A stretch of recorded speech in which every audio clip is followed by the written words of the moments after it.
Hello and welcome to Chuck's Potpourri, the podcast with a dash of everything and a splash of nothing.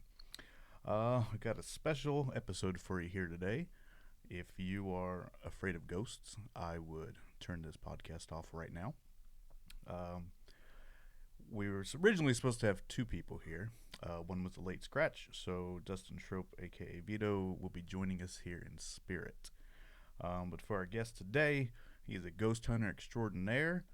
He is Zach Bagan's secret admirer, and he is also my brother. So give it up for Andrew Ortega. Hey, how's it going? Good. How about you, man? I'm doing good. Thank you for having me on. Yeah, absolutely. I had a couple requests for some ghost hunting stuff, so Gotcha. this is why we're here. Is there anything you want to tell anybody about yourself? Like your ghost hunting experience, how long you've been doing it, that kind of stuff? Oh, it's mostly been a hobby. It's probably been about 15 years ago since I first started, just kind of out of curiosity, and it's kind of picked up more and more. Had a couple friends here and there that were interested, and just kind of kept doing it. Yeah. I remember watching all was it Taps? Was Yep. one of the first ones that I started watching. Yep. That really got me into that ghost hunting foray, but Yeah, there were two main ones in the beginning when they started picking up. It was the Ghost Hunters Taps, Yeah. and they were probably the Ghost. ones that started the whole trend. And then like Ghost Adventures came along, and they picked up even more steam. And now it's just a big thing. And there's so many different shows nowadays. You know, there's just a bunch. yeah. I remember them doing the Halloween. They would do the live ghost hunts. Yep. Those were quite a sight to behold. Yeah. So we're gonna jump right into things. So our first topic, let's go with Ghost Hunting 101. What do you do to prepare yourself mentally, physically?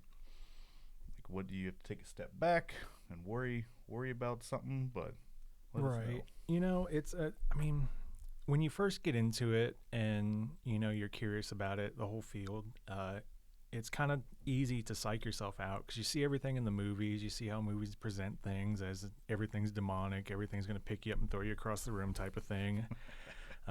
It's not like that. So don't psych yourself out ahead of time. So when you start going into a haunted place and you hear something creak, you think that's it, you know, and you run away scared.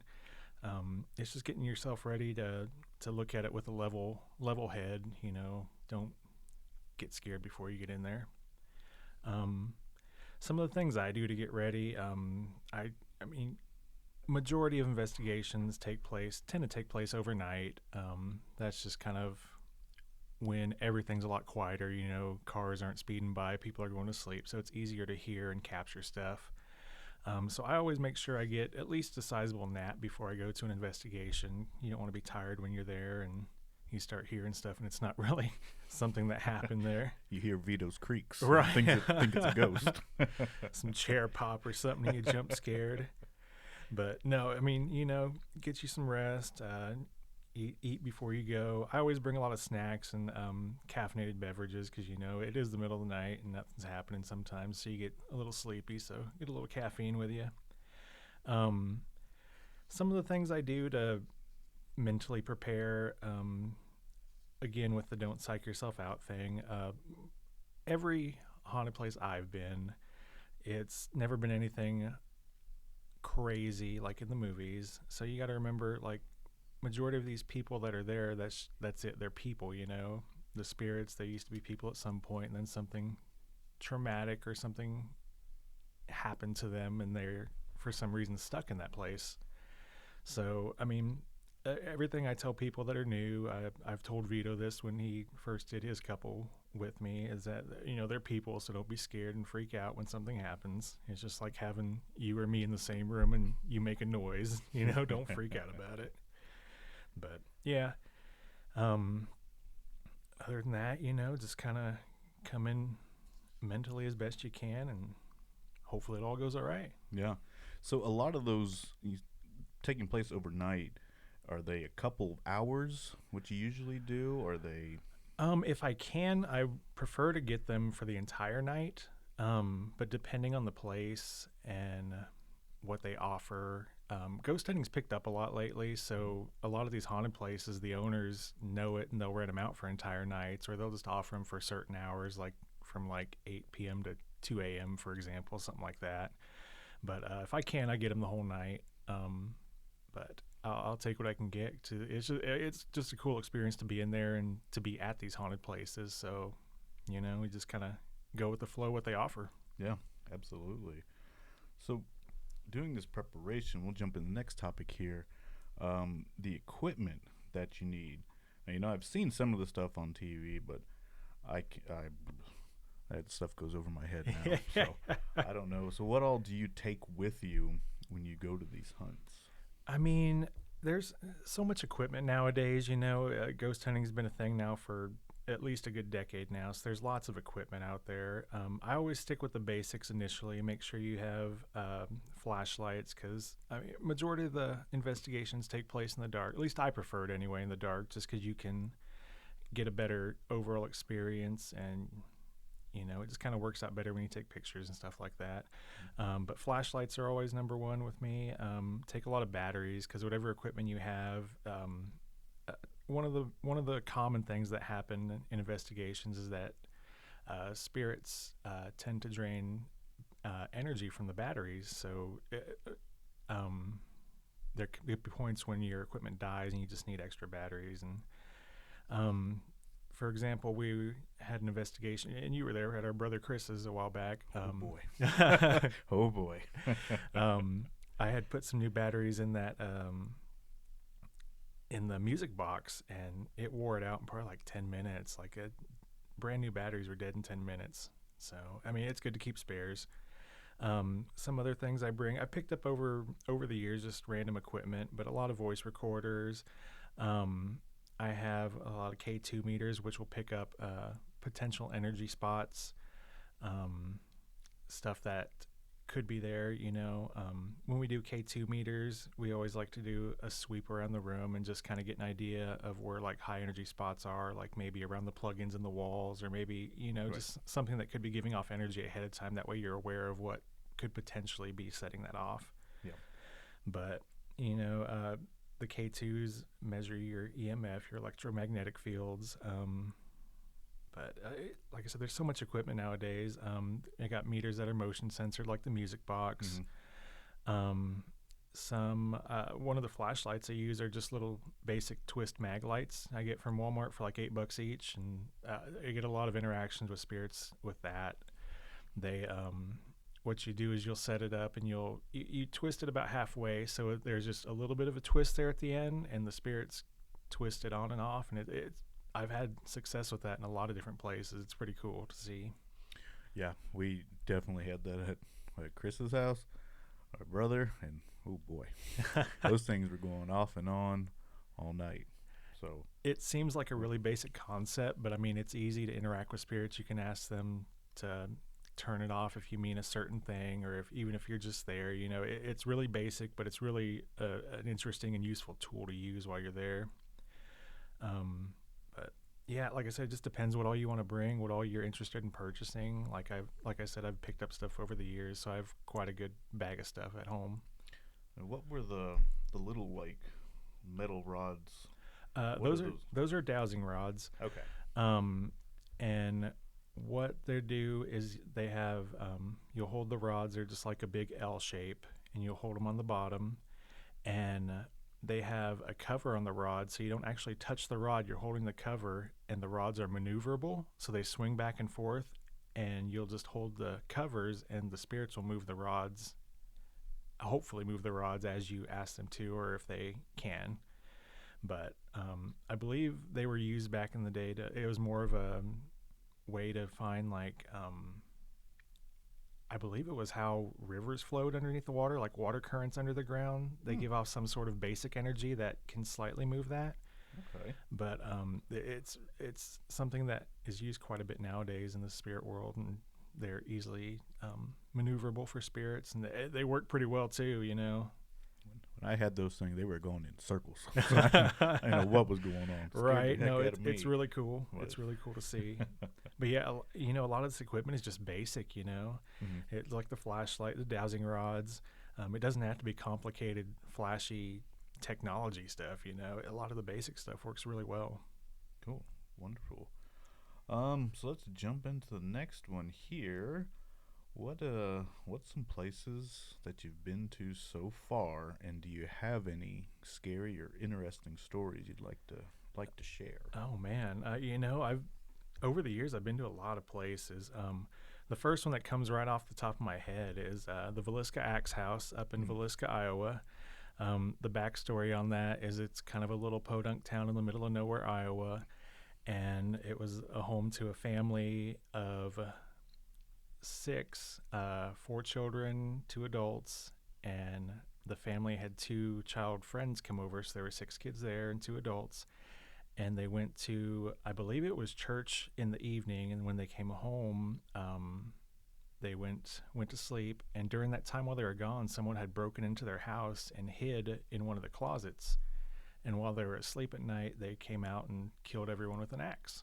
Oh, jeez. Yeah, it was a pretty gruesome thing at the time. I mean, it still is, but yeah, there's just so much bad energy there, and the spirits, are still stuck in that particular area. And the owners over the years are, wise to it, so they know that paranormal is a big thing, and they rent it out pretty often. And I've been up there probably like 4 or 5 times now and spent the night. And oh man, they got in all kinds of activities. I've heard voices. I've heard things walk in there. I've actually had something growl at me in that house. It wasn't Vito. It wasn't Vito. It wasn't Vito. No, no, no. Me and it's kind of a smaller house, so we take turns going in, maybe two at a time, just to kind of limit what could possibly make it noises. Right. And we did our session, and we were coming out, and as we were on our way out, in between like the living room and the kitchen area, I'd swear there was an animal in that area. You just heard like a low-level growl, like something's just sitting in the corner growling at you. It was crazy. But that was one of the neat experiences I had. And since we were on our way out, I didn't have a recorder recording at the time, so I couldn't record it. But it was a cool experience. It's one of those things that make your hair stand up at the time. Yeah. The house itself has no like power to it, so there's no way it could have been any kind of electrical thing there. It's basically just a basic house. It's just Yeah. wooden windows. Huh. But yeah, it was really cool. I've a lot of the times when we go to these places, I make it a point to introduce myself at the beginning of the investigation, and throughout the night I'll ask the spirits if they remember my names. And that particular night, me and a couple other friends were there, and probably halfway through the night, I asked them if they remembered our names, and we got a recording. It remembered all three of our names, said them in succession right after I asked the question. So it was really an interesting, intelligent answer. So it was just one of the coolest things I've heard. Man, it was awesome. So you verbally heard them say like your names? Yes, we run the recorders, and I'll ask a couple questions, and one of them I said, do you remember what our names are? And yeah, it said Andrew, and then spouted off the other two names right after me. It was cool, man. Wow. Yeah. I'd probably check out. So that's always been one of the more interesting places. If I can, I always like to get a little more brave and go in by myself for a little while and kind of see what happens. That particular one in Villisca, I went inside kind of later on in the night, a little past the witching hour. The witching hour is generally between 3 and 4. I think I went in there probably around 3:30 or 4 and stayed in there. And I actually fell asleep on one of the beds while talking to him. And I left my recorder recording, and while I was sleeping, you could hear me breathing and snoring a little, but you could hear things talking in the background. It was cool, man. It was cool. But yeah, that one of the most haunted places, I think, here around the area anyway. That place is cool. Some of the other places I go, up in Atchison. Atchison's probably the most haunted town in Kansas. Yeah, that's what I've heard. Yeah. The Sally House is a big one that's been on a lot of paranormal shows. I've stayed there probably like 7 or 8 times now. That place is cool. Another place up there that I've just newly gotten into is the McIntyre Villa. That place is kind of an old school mansion. It's a really awesome house. And the owner's done a great job of keeping it up to date and everything, and keeping it clean and looking nice. And it's really had a lot more activity lately. I've been up there now probably 4 times. Got to spend the night, majority of the night anyway. And man, there's you can hear stuff. I was sitting in the main level dining area, and you can hear stuff moving around upstairs. I swear I heard like a chair being dragged across the floor. Oh, it's awesome. And you can sit there for a while and you can hear things talking. Like swear I heard someone down the hall just having a conversation. It's a really cool experience. When I introduce new friends to this type of thing, it's kind of you have to experience it to believe it type thing, just because it's really skeptical. People don't believe it until you actually see it or hear it. And when you do, it's just it's almost chilling at first, and it's just so cool, man. Just to have that experience over and over, and really cool. But yeah, those are all the local places. I've been down to San Antonio. I went down to the Victoria's Black Swan Inn. That was pretty cool. I didn't do a full investigation there, just kind of sightseeing, went to the actual place and kind of got a quick tour around the place. Really awesome. Yeah. Other places I've been to, Missouri State Penitentiary, really huge, old school penitentiary, monstrous. It's so much there. I've been to the Stanley Hotel up in Estes Park, Colorado. I went to the Grand Canyon Caverns down in Arizona, and that place is creepy on its own without the ghost, just because it's out in the desert by the Grand Canyon, middle of nowhere. And it's just kind of like this little podunk motel room, and there's just like a cavern area behind it. And what's interesting is that the people that own the motel actually built a hotel room down into the cavern, so you can spend the night in the haunted caverns, and there's a bed and a setup and everything. And it's interesting. When we went down into the caverns, you go down this rickety old elevator. Oh man, it looks horrible. You're sitting there and it kind of shakes on the way down, and it's ridiculous.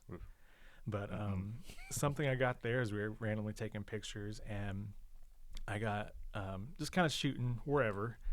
And in one of the pictures, probably a good 20 feet away from me, it looks like there's this little boy just sitting kind of with his knees to his chest on the ground and just kind of looking at me.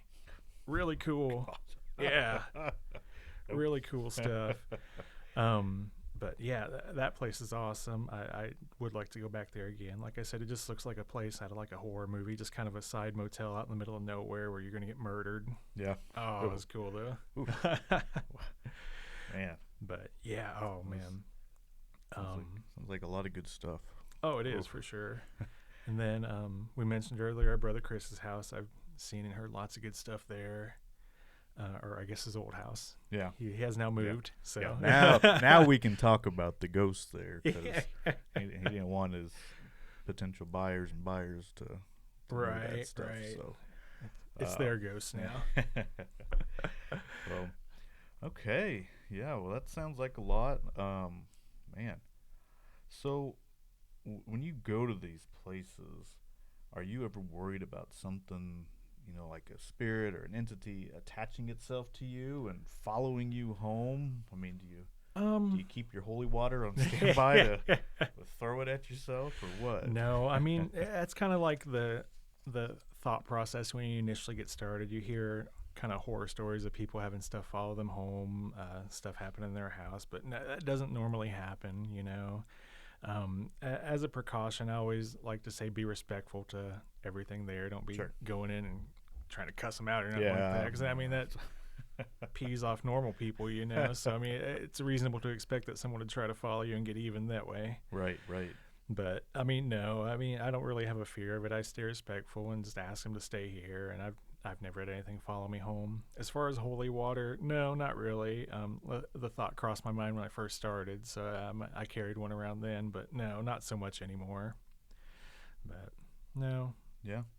Well, when we were at our brother Chris's, and we were asking some questions to the ghosts and stuff, and we asked that one if it had followed Chris to that house, and I think it said yes.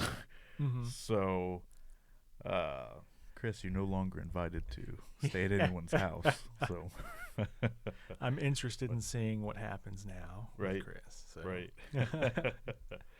Okay, so how about places you plan on going to this year? And how about some places you'd like to go to in the future? Oh man. Well, for sure, I plan on going back up to Atchison to the McIntyre Villa. Mm. Like I said, that place has just been active a lot lately, and the owner's really awesome. So it's a really cool place to go up and see. And like I said, it's huge and just it's a cool experience. So hopefully, I'll get a chance to take Vito up there, and he'll get to experience it. But If he comes back possessed, right, he ain't coming yeah. over either. But no, that's the only one that I right off the bat have plans for. I do have like kind of a bucket list of stuff I want to do either this year or the following years. Mm. One of a couple of the big ones on my list up in Waverly Hills Sanatorium, which is in Louisville, Kentucky. Mm-hmm. That was a big facility where they housed a lot of people. This was during the early 1900s when the White Plague, the tuberculosis thing was happening. So there was a lot of people dying and sick from that. Right. So this is where a lot of people stayed during that time. And unfortunately, a lot of people died there. So thousands and thousands. And one of the creepy aspects of it is they had so many people dying that they installed a body chute down below where they slid all the dead people down. So that way, the patients that were still around didn't have to see everybody get wheeled out through the front door. Right. So, but no, it's lots of stories there. That's where we've done numerous television specials and stuff like that. It's one of the big ones on my list. Mm-hmm. Another one in Kentucky. It's in Wilder, Kentucky. The Bobby Mackey's Music World. Oh yes, that one I've seen episodes. That one's a huge one. Yeah. I know they've done it both on Ghost Adventures and Ghost Hunters, but supposedly it's one of the portals to hell. But they get lots of activity there. Like I said, I can't speak to whether or not it is a portal to hell or anything like that. But it'd be a cool experience to go up there and see how that treats me.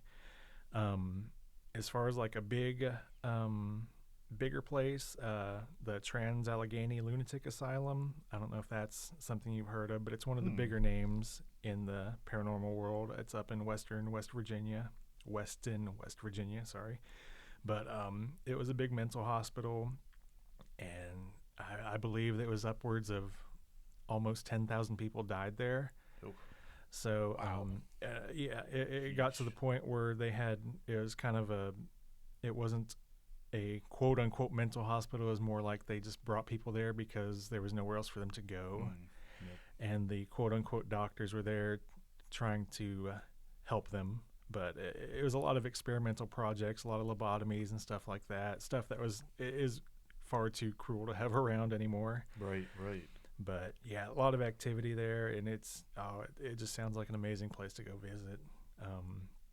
But those are my three local ones. If I ever win the lottery or get a chance to go anywhere, I would like to go to the Hoiabacu Forest in Romania. And that's probably one of the biggest things in the world, man. It's often nicknamed the Bermuda Triangle of Transylvania.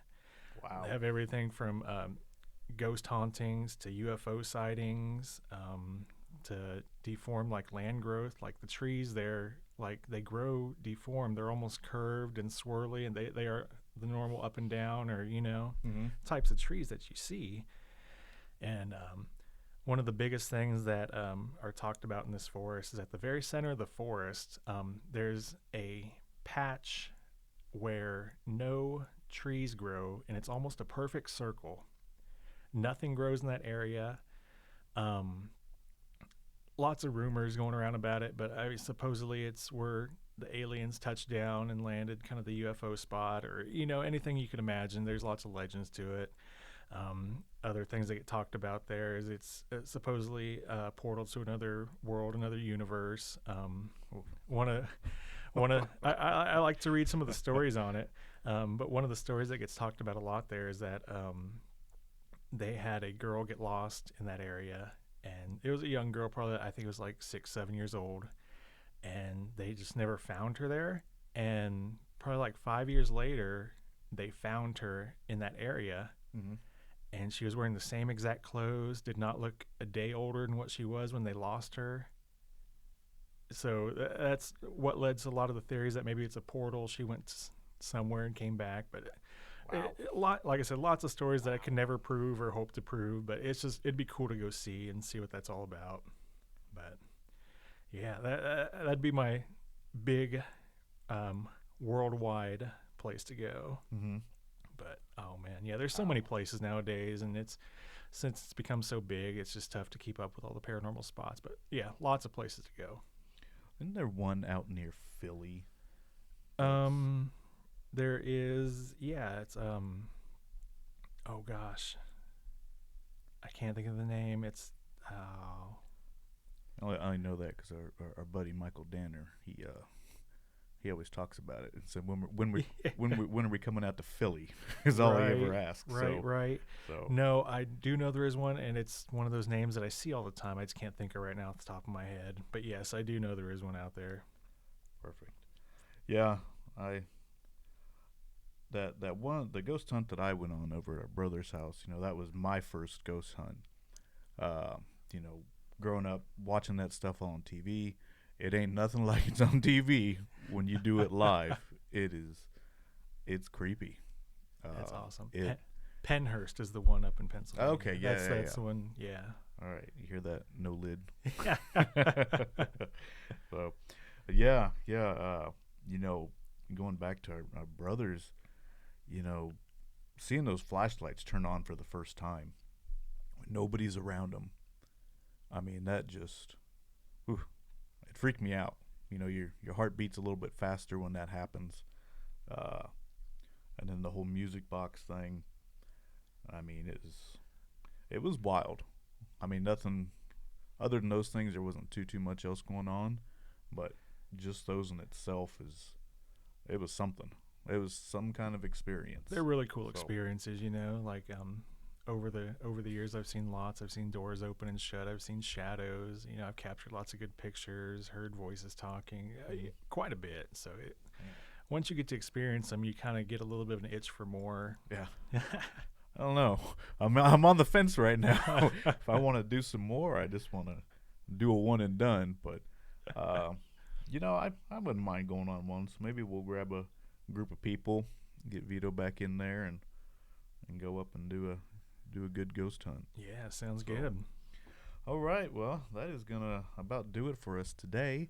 Andrew, thanks so much for being here, man. Yeah, thank you for having me. It was a blast. That's always a good time talking about ghosts. And if you're still listening or watching us, you got to have some courage too to make it this far. So I'd about shut down after the first or second segment. Yeah, but now, like I said, I kind of want to do another ghost hunt now. So maybe I'll record it. We'll put it on. We'll do a live podcast from a ghost hunt location. And Definitely, it'll be exciting. See how that goes. But I'd like to thank everyone for listening or watching us. Let you know that these podcasts are available on YouTube as well as Apple Podcasts, and we're now on iHeart as well. If you ever have any questions, comments, concerns, drop me a line, leave a comment, like and subscribe for some more content, and we'll catch you in the next episode.